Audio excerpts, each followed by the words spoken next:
माझ्या सर्व पेन्शन पीडित बांधवांना नमस्कार. सर्वप्रथम मी आपला खूप आभारी आहे. माझ्या एका आवाजावर आपण एवढ्या मोठ्या संख्येने आपण उपस्थित राहिला आणि तिथं आपण आपली बाजू मांडू शकलो. आता मित्रहो, याचा फायदा झाला की नाही? फायदा झालेला आहे, कारण की तिथं एवढी मोठी संख्या बघून अक्षरशः त्यांना घाम फुटलं होतं आणि त्यांनी आपल्याशी जी चर्चा केली, सकारात्मक तर बोलता येत नाही, कारण की हा सकारात्मक शब्द कंटाळा आलेला आहे आपल्याला याचा. त्यांनी गोलमोल भाषेत आपल्याशी संवाद साधला.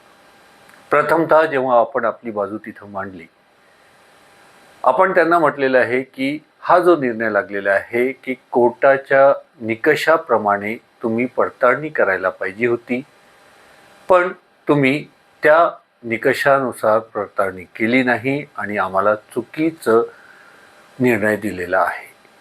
आम्ही 100% शाळेच्या तुकडीवर नियुक्त शिक्षक आहो आणि तुम्ही आम्हाला सगळ्यांना एकसारखा निर्णय दिलेला आहे NPS साठी पात्र.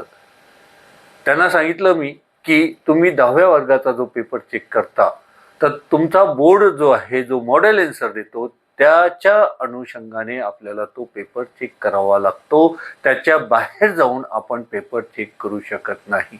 तसंच मुंबई उच्च न्यायालयाने तुम्हाला एक मॉडेल आन्सर म्हणजे निकष दिलेला आहे आणि त्या हिशोबाने तुम्हाला आमच्या प्रस्तावाची पडताळणी करायची होती, पण तुम्ही त्यानुसार पडताळणी केली नाही. तर त्यांचं म्हणणं आलं की होऊ शकते आमच्याकडून चूक झाली असेल. त्यांनी हे मान्य केलं, पण तेव्हाच पलटी मारली की आम्हाला शासनाच्या अधीन राहून निर्णय घ्यावे लागतात. मी त्यांना म्हटलं की बा, शासन मोठं आहे की न्यायालय मोठं आहे, पण त्यांच्याकडे शब्द नव्हता. ते शांतच बसले.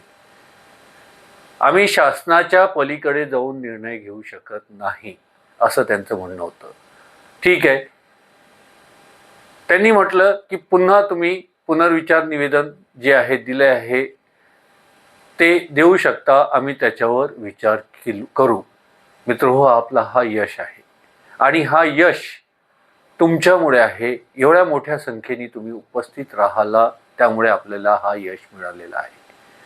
तो निर्णय काहीही देऊ, पण त्यांना आपण त्यांची चूक कळवलेली आहे की तुम्ही चूक केलेली आहे आणि आमच्यावर अन्याय केलेला आहे. हा आपला उद्देश होता. मित्रो, काही लोकांचं असं म्हणणं होतं की आपण कशाला गेलो. जेव्हापर्यंत आपण हातपाय हलवणार नाही, तेव्हापर्यंत आपल्याला घरी बसून व्हॉट्सअपवर पेन्शन भेटणार नाही आणि वस्तुस्थिती काय आहे समोर जाऊन आपल्याला ते माहीत पडेल. तिथं जे माझे बंधू आणि भगिनी आल्या होत्या, खूप त्रास सहन केला त्यांनी, पण तिथं गेल्यावर वस्तुस्थिती काय होती, कसं संवाद करावा लागतं त्यांना माहीत पडलं आणि काय स्थिती आहे तिथं गेल्यावर माहीत पडते. घरी बसून आपल्याला काही माहीत पडत नाही आणि घरी बसून आपल्याला पेन्शन मिळणार नाही हे नक्की. जेव्हा आपण रस्त्यावरची लढाई लढणार नाही, तेव्हापर्यंत आपल्याला पेन्शन मिळणार नाही हे नक्की आहे. पेन्शन मिळेल, पण त्याच्यासाठी आपल्याला रस्त्यावर उतरावं लागेल. आपल्यावर जर अन्याय होत असेल तर त्याच्या विरोधात आपल्याला उभं राहावं लागेल. मी आंदोलनाने हे नाही म्हणू राहिलो, पण तुमच्यावर अन्याय झालेला आहे तर त्याच्या विरोधात आपण उभं राहायला पाहिजे आणि त्याच्यासाठी आपण एवढ्या मोठ्या संख्येने तिथं उपस्थित राहिला आणि त्यांना अक्षरशः घाम फुटला होता. ती वस्तुस्थिती आहे. त्यांना काय बोलावं हे समजत नव्हतं. म्हणजे इतका मोठा मॉब बघून ते सुद्धा घाबरलेले होते. तिथला जो बाबू आहे तो सुद्धा, त्याची परिस्थिती खूप भयानक होती. मग त्यांच्याशी जी चर्चा झाली, सगळ्यांना माहीत आहे. आपण तिथं जे उपस्थित होतो तिथं आपण ती पूर्ण डिटेलमध्ये सांगितलेली आहे. ती पुन्हा रिपीट करायची काही आवश्यकता नाही. पण त्यांनी काय म्हटलेलं आहे की अमरावती जिल्हा, अमरावती डिव्हिजन जो आहे याच्यामध्ये जे जिल्हे आहे अमरावती, वाशिम, अकोला, बुलढाणा, यवतमाळ, एवढे लोक जर फायला पुन्हा जमा करतील तर पुन्हा गोंधळ होईल आणि हे कार्य शक्य नाही. म्हणून तुम्ही आम्हाला जिल्हा वाईज सगळ्यांची माहिती संकलित करून द्या. कोणी एक व्यक्ती किंवा 2 व्यक्ती तिथं एका जिल्ह्याचा एक व्यक्ती यायचा आहे आणि तिथं माहिती घ्यायची आहे, द्यायची आणि ओसी घ्यायची आहे आपल्याला. काही बांधवांनी तिथं फायला जमा केल्या, काहींच्या फायला राहिलेल्या आहे. काही हरकत नाही. ज्यांनी फायला दिल्या काही प्रॉब्लेम नाही, ज्यांनी नाही दिल्या त्यालाही काही प्रॉब्लेम नाही. कारण की आपल्याला सगळ्यांची माहिती त्यांच्याकडे आपल्या फायला ऑलरेडी उपलब्ध आहे आणि ही गोष्ट आपल्याला त्यांच्या तोंडून ऐकायची होती की त्यांच्याकडे आमच्या फायला उपलब्ध आहे. फक्त आपल्याला आता काय करायचं ते मी सांगणार आहे. त्यानुसार आपण आपल्या जिल्ह्याचा म्हणजे बुलढाणा जिल्ह्याचा नियोजन करणार आहोत. आता त्यांनी की प्रत्येक तालुक्यामध्ये एका व्यक्तीला ही जबाबदारी द्यायची की त्यांनी त्या तालुक्याचे जितके हे पेन्शन पीडित म्हणजे 100% शाळेच्या तुकडीवर नियुक्त शिक्षक आहे त्यांची माहिती संकलित करायची आणि मला आणून द्यायची. पण हे मित्रांनो शक्य नाही, याला खूप उशीर लागेल. कारण की आपला बुलढाणा जिल्हा आहे, याच्यात तालुके भरपूर आहे आणि प्रत्येक तालुक्यामध्ये आपल्याला एका व्यक्तीला ती जबाबदारी देणं हे शक्य नाही. पण आपल्या व्हॉट्सअपवर सगळे लोक जोडलेले आहे जे पीडित आहे, ज्यांची शाळा 100% आहे आणि जे तुकडीवर आहे, ते माध्यमिक असो किंवा कनिष्ठ महाविद्यालय असो, हे सगळे आपल्या व्हॉट्सअप ग्रुपवर आपण जो ग्रुप तयार केलेला आहे नियर अबाउट 130 ते 140 लोक आहे ते सगळे जोडलेले आहे. तर आपल्याला आता पुढचं नियोजन काय करायचं आणि त्याचा फायदा काय. मित्रहो, त्यांनी आपल्याला जो अन्यायकारक निर्णय दिलेला आहे त्याच्या विरोधात आपण हे करू राहिलो. आपला उद्देश हा आहे की आपल्याला ओसी भेटायला पाहिजे. आता त्यांनी दुसरं सांगितलेलं आहे की सामूहिकरित्या तुम्ही निवेदन द्या. तर ठीक आहे, आपण सामूहिकरित्या निवेदन देणार आहोत आणि आपल्यासाठी ते चांगलं आहे पुढे चालून. कारण की आता 28 तारखेनंतर आपली हेअरिंग सुरू होणार आहे सर्वोच्च न्यायालयाची. तर ती जर हेअरिंग जर लांबली आणखी तर आपल्याला पुढचा निर्णय काय घ्यायचा, यांनी पुनश्च जर आपल्याला अपात्र केलं तर आपण काय करायचं याच्यासाठी, किंवा त्यांनी आदेश दिलाच नाही, आपलं हे घेऊन ठेवलं आणि आदेश दिला नाही, तर आपल्याकडे ती ओसी राहील आणि या ओसीच्या माध्यमातून सर्वांनी मिळून एकच ओसी करू आपण. म्हणजे सामूहिक याचिका दाखल करू की ते 28 तारखेनंतर काय करायचं ते नंतर ठरवू आपण. सर्वोच्च न्यायालयाचा निर्णय लांबतो की काय त्याच्यानंतर आपण ते डिसाईड करू. 1 महिना आपल्या हातात आहे, तर त्याच्यानंतर आपण ते डिसिजन, पण त्याच्यासाठी ही आपल्याला पूर्वतयारी करून ठेवायची आहे. जायचं की नाही, काय करायचं आपण ते डिस्कस करू ग्रुपवर, नाही फिजिकल मीटिंग घेऊ आणि फिजिकल मीटिंग घेतल्यानंतर आपण सगळ्यांच्या विचारानुसार आपण पुढे ठरवू की आपल्याला पुढचं स्टेप काय करायचं आहे. एकजुटीने आपण तो निर्णय घेऊ. पण त्याच्यासाठी आपल्याला यांची ओसी असणं अत्यंत आवश्यक आहे आणि आपल्यासाठी चांगली आहे की सगळ्यांची एक सामूहिक ओसी राहील तर आपण एकत्रितपणे न्यायालयामध्ये जाऊ शकतो. प्रत्येकाला वेगळं जायची आवश्यकता पडणार नाही. तर मित्रो, आता पुढं काय करायचं आहे तर मी एक ठरवलेलं आहे. जर याच्यात कोणाला काही शंका असेल तर तुम्ही बिलकुल मला सांगू शकता.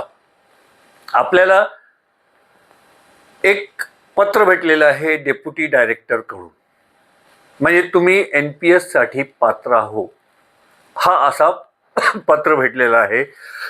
क्षमा असावी, माझी तब्येत जर बरोबर नाही. तर आपल्याला हा पत्र भेटलेला आहे की 4 पानाचं पत्र आहे तो, आणि शेवटी दिलेला आहे की तुम्ही NPS साठी पात्र. तर हा पत्र म्हणजे 4 पानं, त्याच्यानंतर एक हस्तलिखित पान तुम्हाला लिहायचं आहे. त्याच्यामध्ये सुरुवातीला मी तसं ग्रुपवर टाकणार आहे, व्हिडिओमध्ये पण टाकतो मी, की सर्वात पहिले आपल्याला स्वतःचं नाव, नंबर 2, तुमच्या शाळेचं नाव, तालुका, जिल्हा. जिल्हा बुलढाणा आहेच, तालुका येईल, तालुका आणि जिल्हा. त्याच्यानंतर तुमची शाळा 100% कधी होती, वर्ष. कोणाचं 97, कोणाचं 98, कोणाचं 85, कोणाचं 65, असं वेगवेगळं राहणार आहे ते. त्याच्यानंतर तुमची नियुक्ती दिनांक, हे सुद्धा अत्यंत महत्त्वाचं आहे. की सर्वात पहिले मी सांगितलेलं आहे, नंबर 1 तुमचं पूर्ण नाव, नंबर 2 तुमच्या शाळेचं नाव, तालुका, जिल्हा, नंबर 3 तुमची शाळा 100%, मूळ शाळा 100% कधी होती, त्याच्यानंतर तुमचं नियुक्ती दिनांक.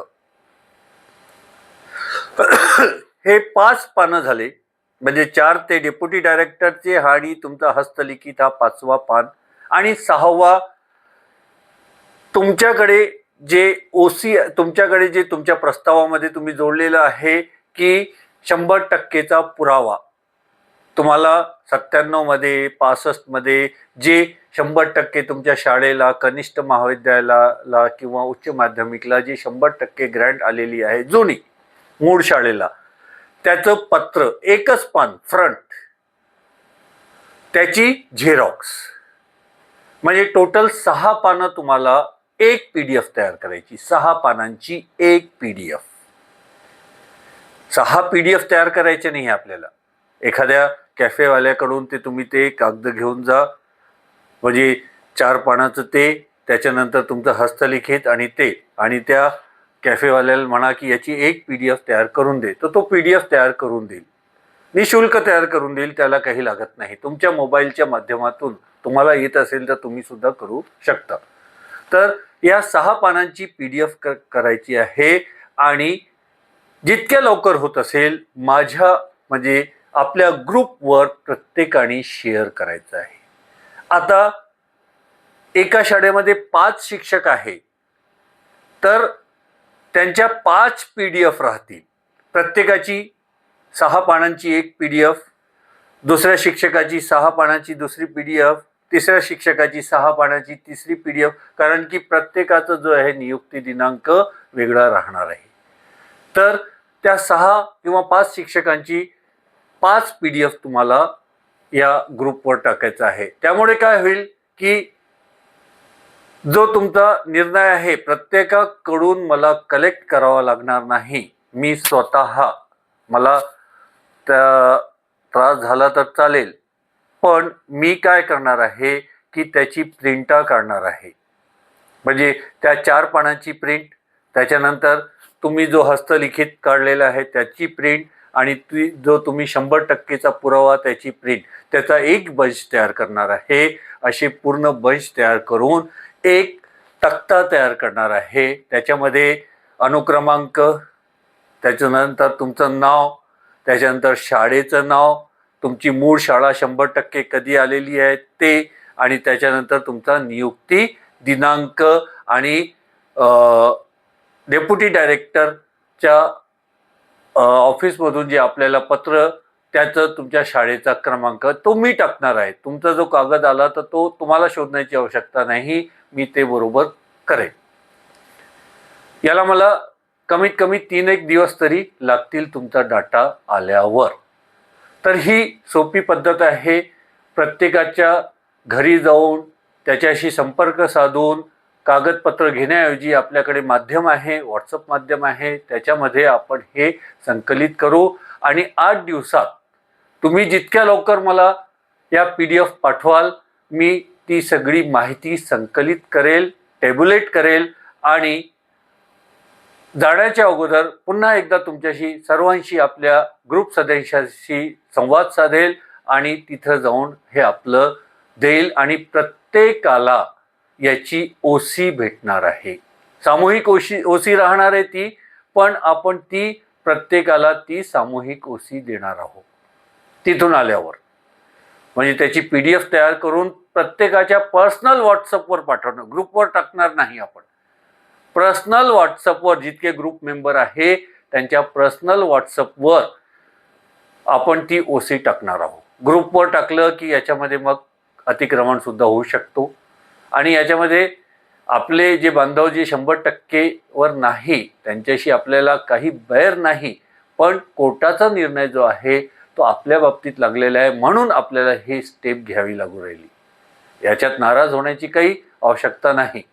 असतील याच्यामध्ये, पण ते सुद्धा आपले बांधव आहे, त्यांना वाईट वाटून घ्यायची काही आवश्यकता नाही आहे. आपण पुरावा यासाठीच घेऊन राहिलो की तिथं पुरावा द्यायचा आहे आपल्याला आणि आपल्याला पुढची पायरी काय करायचं आहे, काय स्टेप करायची आहे तर ते आपण ठरवायचं आहे. तर मित्रांनो, मी सांगितल्याप्रमाणे सर्वात पहिले तुमचं जे 4 पानाचं जे पत्र भेटलेलं आहे ते निर्णयाचं पत्र, त्याच्यानंतर हस्तलिखित तुमचं नाव, शाळेचं नाव, त्याच्यानंतर तुमची 100% कधी आलेली आहे ते, त्याच्यानंतर तुमचं नियुक्ती दिनांक हा 5व्या नंबरचा कागद आणि पुरावा 100% शाळेचा हा 6वा कागद. या 6 कागदांची एक PDF तयार करून कृपया माझ्या व्हॉट्सअपवर म्हणजे आपल्या ग्रुपवर तुम्ही शेअर करा आणि मी आपली माहिती संकलित करतो.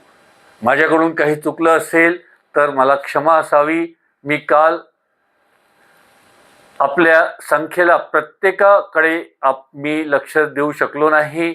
माझ्या परीने मी खूप प्रयत्न केलं आणि तुमची साथ होती म्हणून मी हे करू शकलो आणि मी सदैव आपल्या सेवेत राहील आणि आपल्याला पेन्शन मिळवून देईल हे मी वादा करतो आणि शेवटच्या श्वासापर्यंत मी आपल्या सोबत राहील हा सुद्धा प्रॉमिस करतो. तुम्ही माझ्यावर विश्वास ठेवलेला आहे आणि मी तुमचा विश्वास बिलकुल कायम ठेवेल. हीच विनंती. इतकं सहकार्य करा. पुढं काय करायचं आहे आपण ते ग्रुपमध्ये मीटिंग घेऊन ते ठरवू, पण सर्वप्रथम आपल्याला ही माहिती आपल्याला टाकायची आहे ग्रुपवर PDF तयार करून. धन्यवाद.